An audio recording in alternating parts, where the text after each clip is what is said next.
Let pass the real country. It's the Ken and Casey show on this Thursday morning. According to staff meteorologist Steve Hamilton, he says mostly sunny today. It'll be a humid 94 before we shut it down. Ugh. That humidity will stick around throughout the overnight hours. 77 for a low. That's not really low. That's not. No. It's not. Sun and clouds tomorrow, up to 95 before we start the weekend, and mid-90s over the Father's Day weekend. And that's going to be the trend heading into next week. Looks like we do have some rain chances returning midweek. But until then, hot and humid. Yeah. 75 right now. Ooh. All right, time for Strange But True News, Casey. Bring it By on. the way, how's that Red Bull? It's good. Is that a new one? Yes. What is it? Tropical. Yeah? Yeah. Okay. All right. I like it. Okay. Despite hiring more than 100 new workers, the Pittsburgh Department of Public Works still has not turned on the water fountains and may not get to most of them this summer. Wow. Normally, the fountains get turned on in late April and early May. 100 workers. New workers. And they can't. The Gainey administration has hired more than 100 new workers in the Department of Public Works, and according to payroll records, has shelled out $1.2 million in overtime through April of this year. That's just an overtime. Yes. Wow. But Public Works Director Chris Hornstein said that none of these new workers can turn the fountains on. It has to be a plumber to turn the water on. He says that he has one plumber working for the city, and they have over 200 drinking fountains. Now, Hornstein said that only a plumber can turn on the fountains, and the city currently only has one. Wow. That plumber is responsible for filling the pools and turning on the spray parks, the restrooms, the concession stands before he can get to the fountains. The Department of Public Works has budgeted for 3 plumber positions, but Hornstein said that he's only been able to fill one. Okay. Wow. The city said once the plumber gets through all of his other work, he will start on the water fountains, but it's unlikely he'll be able to make a significant dent by the end of the summer. Then he'll have to go turn the water back off. Oh, my gosh.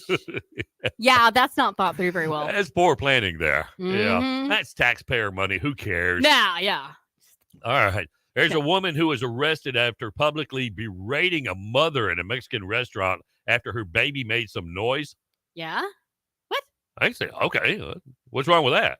Nothing? No. In a series of TikTok videos, Maddie shared her encounter with a 50-year-old woman who's, she said, got into a fist fight with after she was screamed at about her kid. The confrontation took place at Jalapeno Grill. That's a Mexican restaurant in Mississippi. Yummy. In one of the videos, a group of customers rallied behind Maddie, putting themselves between the young mother and the unhinged woman, telling the fuming woman to calm down. That's Wow. what you tell a fuming woman to do. No. Tell her to calm down. Yeah. The woman then erupted violently, screaming at the surrounding customers. Here's the audio. Then don't bring your baby in a Yelling at me. I'm only yelling at you because you're yelling at me and I'm trying to get you to No, I'm trying to tell you, if you plan on finishing your You dinner, need sit to the calm down and eat. down and eat. That's what I'm telling you. Now, because other people are trying to have a conversation. That's what I did with my children. Well, a lot of F-bombs dropped in that one. Wow. Yeah. Before the situation could escalate any further, cops showed up. They ordered the customers to get their food and just go. But the woman continued to cause a scene, Wow. flipping off the other woman. She was arrested and escorted out of the restaurant by the cops. Well, good. I mean, Yeah. I know people have problems with babies Screaming and, kids? and screaming kids. But, the parents can try and get it, calm the baby down, and it won't last long unless they're going to take them out of the store, But I think there should be a separate closet in restaurants where you throw the kid in that's crying. they used to have playgrounds like at McDonald's and stuff. They don't even have those no more. Yeah. They Then need you more gotta- They need more kid friendly. And they took them out because the kids were crying after they hurt themselves falling off the slides. And then it was just noisy again. Yeah. All right. A Chihuahua survived an overdose of heroin and cocaine after getting into its owner's stash in South Carolina motel. Oh my gosh. The dog was revived with Narcan. Shane Harris and Serena Young were arrested by Myrtle Beach cops after the May 27th incident at the Palmetto Vista Motel and charged with animal mistreatment.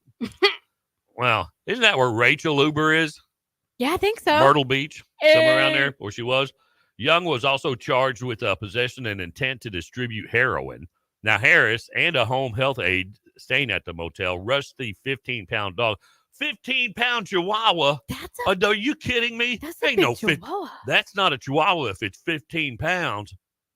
Oh. 15, that is a fat Chihuahua then. Yeah, it is. Anyway, took him to a nearby fire station. A Myrtle Beach firefighter gave the dog Narcan using a nebulizer machine. The dog was revived after being given a full nasal dose. Responders then gave it oxygen and took it to the animal emergency hospital for further treatment. The 15-pound chihuahua. That's what's 15-pounder Chihuahua. sticking with me. That story. Yeah. Harris told cops that the dog ate about a gram of heroin that a man left on his table, making it sick.